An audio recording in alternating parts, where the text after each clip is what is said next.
And we're live. And Good we're to be live. back. Round two. What are we talking about today, Pablo? So, several people have mentioned mysterious things and ancient stuff. And there's one particular thing that I thought was very unique, and so we could talk about it.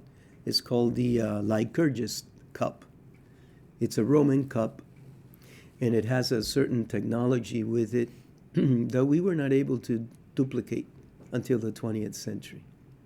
And it's a very interesting cup from the Roman Empire. Lycurgus was the lawgiver for the Spartans, and he wanted to make the Spartans strong. And so he banned wine. And so in this particular Roman cup, you have the god, I think it's Pan, and he's punishing Lycurgus with vines for forbidding the drink of wine, which was, something that they considered to be very illustrious, very good. The interesting thing about this cup is that if the light shines from the front, the color of the cup turns green. If the light shines from behind, then the color turns red. Also, depending on the liquids that you put in it, the cup changes color. And also depending on the amount of heat that those liquids have, it changes color. Now, there were very few writings about this, and the scholars and the experts said that the Romans were just being crazy, that there was no such thing like that. And then all of a sudden, they find one of these cups in a monastery, I believe in France, okay? And they didn't know how it worked. We couldn't figure out how that cup worked until I believe the 1970s. And they found it in the 1800s somewhere. The way it works is that you have fine particles of silver and gold that are grounded down to the nanometer level, the nanoscale, to 15, So not even visible to the eye. 15 nanometers. That's the size that they have to be in order for this cup to have this quality. 15 nanometers, so that you get an idea, is 1,000th the size of a salt grain. Wow. 1,000. So you can't see it. You can't see it. Not only that, you grind it to that level, and in order to have this effect, it must be poured into the complex that is being built, the cup, in only specific percentages. If you mess up the percentages, you're not going to get the same outcome. And so a lot of scientists and so forth said, this is impossible. The Romans didn't have this. They're just being crazy. They drank too much wine. And then all of a sudden a cup like this gets found. And we can't figure it out until the 1970s. Okay? Now, here's where it gets very, very interesting. And I don't know if it's the same cup or another cup. But apparently, in the 1950s, one of these cups was donated to a British museum by a very famous family, and they're called the Rothschilds. So in the 1950s, the Rothschilds donated a Lycurgus cup to the British Museum. Okay? They had it in their possession. Nobody knew about it until it was donated. That was very kind of them. But it makes you wonder, the Rothschilds are a very powerful, very famous family. What else do they have that's interesting like this? Because this blew the minds of many scientists for a long time. They couldn't figure it out. The only thing I'm not sure if it's the same cup or another cup, but it has very unique properties. And you're talking about at the nano level scale. And Wow. it's very interesting, you know. Yeah. It's something that was found. We couldn't figure it out, and then the Rothschilds had it all along, and they donated it to the British Museum. Hmm. It kind of reminds me of the Indiana Jones, you know, when the movie ends. I forget which one of them it is. That there's a big warehouse where they hide the Ark of the Covenant. Hmm. You know, it makes you think, you know, that our history has a lot more to reveal to us than what we truly know. But there may be some people out there, That maybe have more information, that have more information, Mike. or maybe have some of the some artifacts and things that just for their own personal collection, I guess. Well, you mentioned something about Mike Tyson. Remember? Do you Mm-hmm. remember? Can you repeat it? Yeah, no, he was just sharing in a podcast that you would be amazed at some of the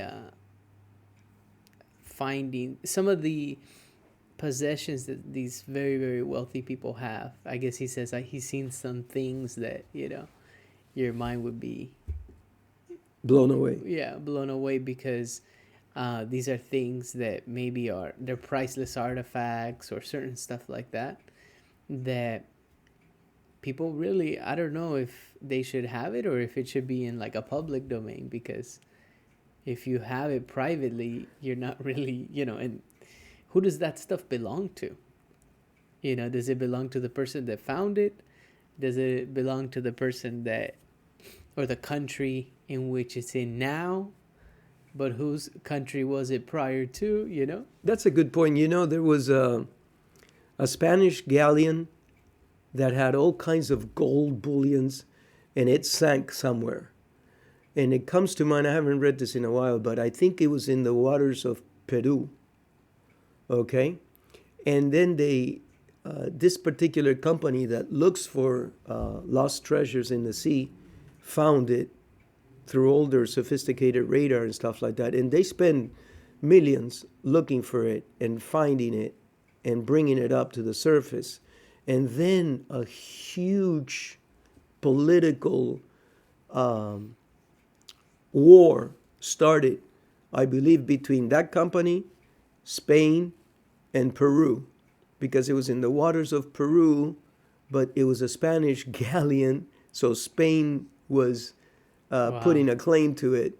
But the company that found it said, wait a minute, I found it, it's mine because I used all this radar equipment, all these machines that propelled themselves down there. I spent millions looking for it. This is mine. And it went to, I believe, an international court. And I'm going to read up on it so that we can talk a little bit more super interesting stuff that goes on. Yeah, because who owns the water?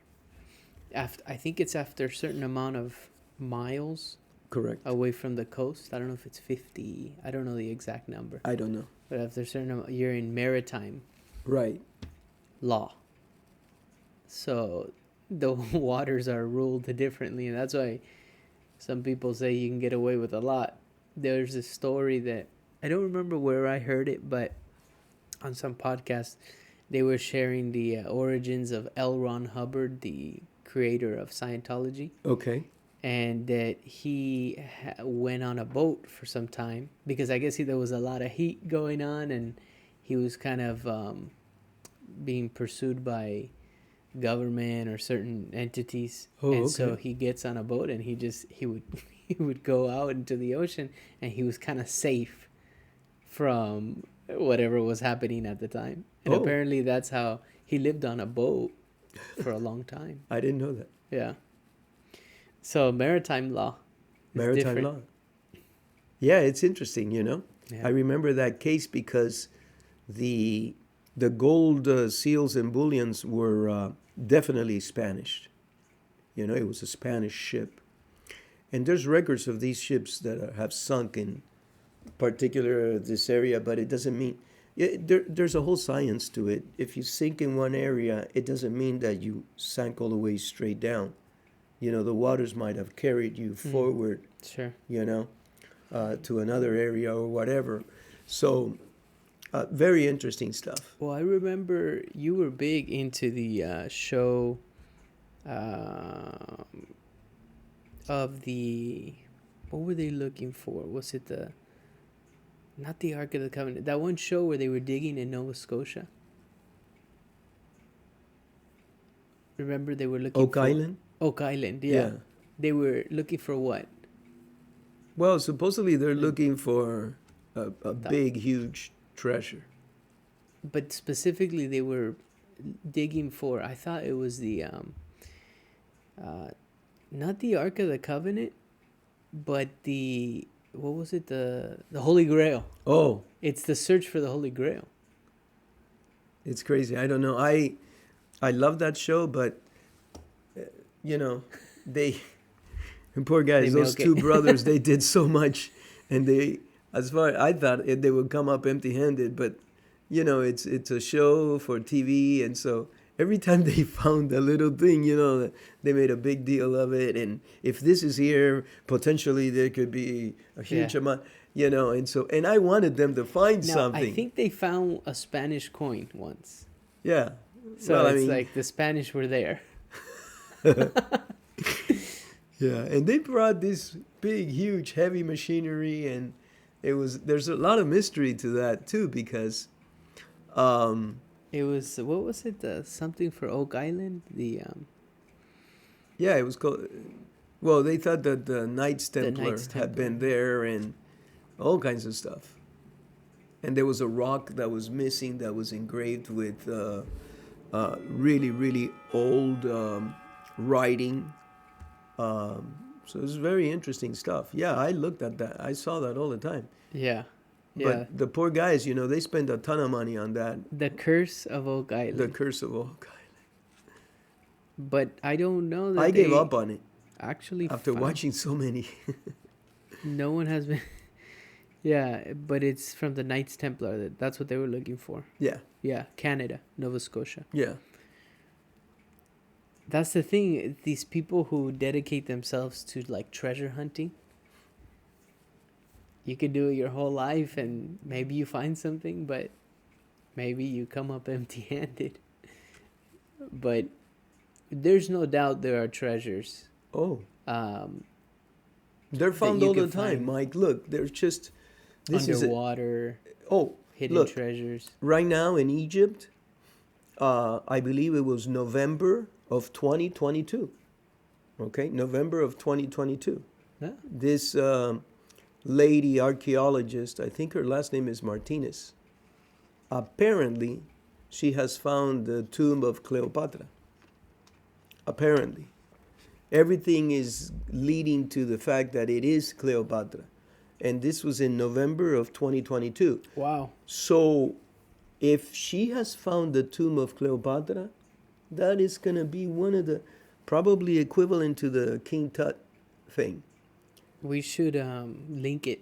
We should link it in the description Yeah. so that people can But there's a look her ton. up. There are so many things that are completely beyond our understanding how the ancients built this, or, I mean, it's just incredible stuff. Oh yeah, but it's interesting to all these treasures and mysteries and people hiding things. Like, remember our good friend Jorge, que en paz descanse, ¿verdad? He shared a story about this one guy that was he was selling his bed. Oh, He was selling his bed, or somebody had passed away and they were moving the bed, the family, I guess, or something like that, and that it was one of those old beds that had the big old bars that were hollow, correct. and that they're trying to move this bed and it's super heavy. It's extremely heavy and you could hardly move it. And then they're like, "What's going on here?" And they opened up the Well, what happened is they sold it for a song and a dance, okay? And this bed belonged to the previous goldsmith. That's what he had done all his life. And so when they put it in the cart with the horses and stuff to take it away, there was a lot of crackling going on. There was a lot of noise like metal to metal. And they got to the other town. They said, "What is going on here? There's so much noise in here. There's something in here." And they open it up, and what did they find? Yeah, all his gold, Gold and silver coins worth coins a, and a ton. jewelry and who knows what Yeah, else. In that the bed, hidden in the in bed, in the frame of the in bed. the metal frame Right. or He was a brass or whatever. goldsmith. He knew how to weld, and he figured, I'm not gonna take this to the bank or bury it nowhere. I'll just put it. Who's gonna? Can you imagine that? Can you imagine? And then he passes away, and the family just gets rid of everything. And oh, There's a story that Pablo Escobar buried his cash, and the rats got to it, and they ate his cash. I don't know if that's true. It says I looked it up.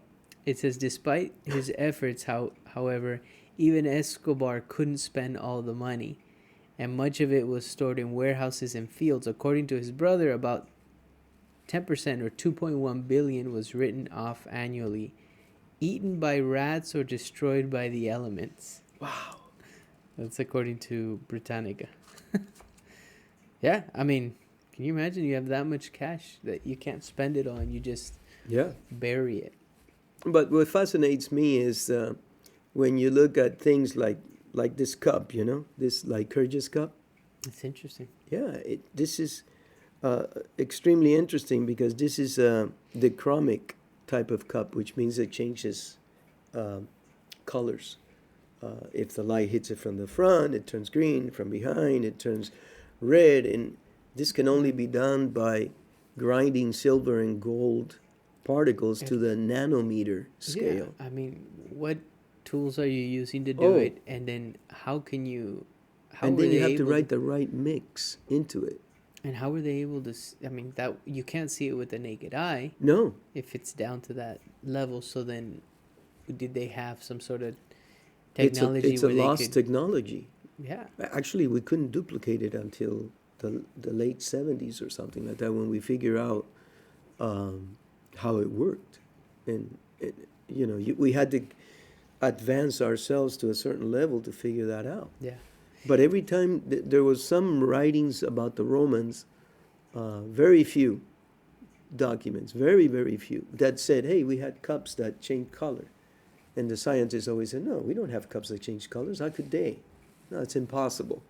And now we're looking into nanotechnology, which is the future, and we realize, hey, you know what? But they have one or That's two. interesting. Yeah. I remember in high school, Mr. Curiel, my teacher of material science, had a metal.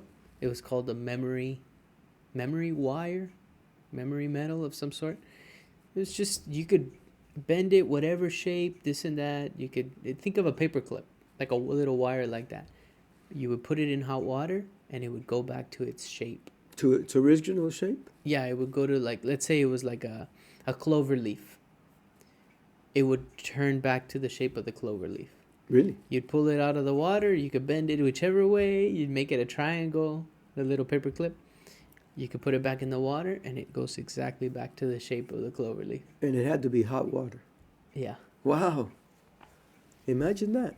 Yeah. So I mean, but we can do it now. Did they have technology before to do things like this also? Well, evidently, if you have this cup, they made this cup because this is actually, a Spartan, right? Lycurgus. So he was a lawgiver for the Spartans. So, I mean, it is a Roman cup. So it can only go back so far, right? But they had this technology. I mean, this is the magic that I tell you about all these mysteries. I was listening to Bright Insight, Uh-huh.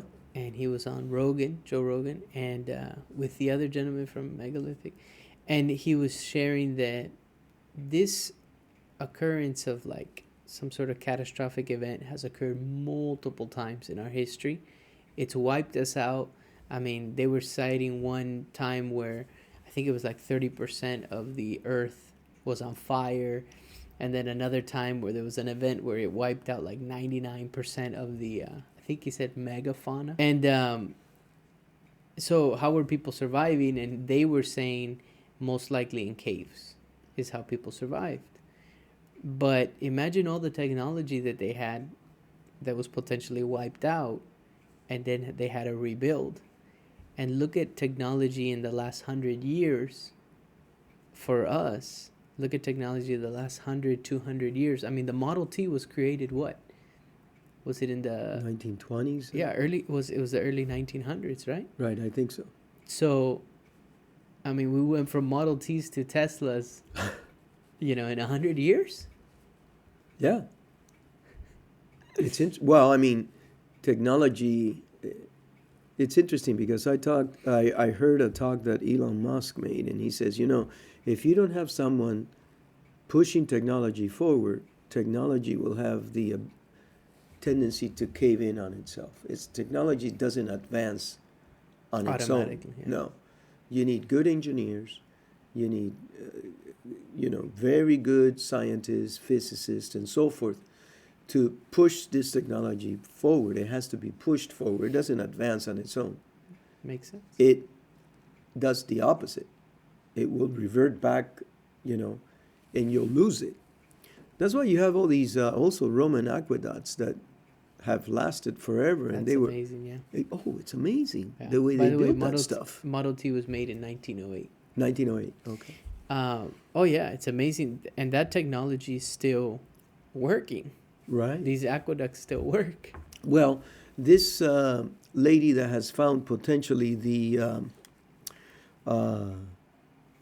tomb of Cleopatra, she's found this big, huge tunnel. Okay? And there are pictures, this is recent, and there are pictures of that tunnel in a couple of articles, and it's a marvel of engineering. And they're comparing it to another tunnel. They're saying it's identical to another tunnel in Greece. I forget the name exactly. But they're saying, look, this is almost identical to this tunnel in Greece. And that tunnel is a marvel of technology, and so is this one too. And they're asking themselves, how could they build this? And what's slowing down the research now is that apparently some of that is underwater, and they're attributing that to earthquakes that had hit the area and apparently broken some of the seals, and water has seeped in.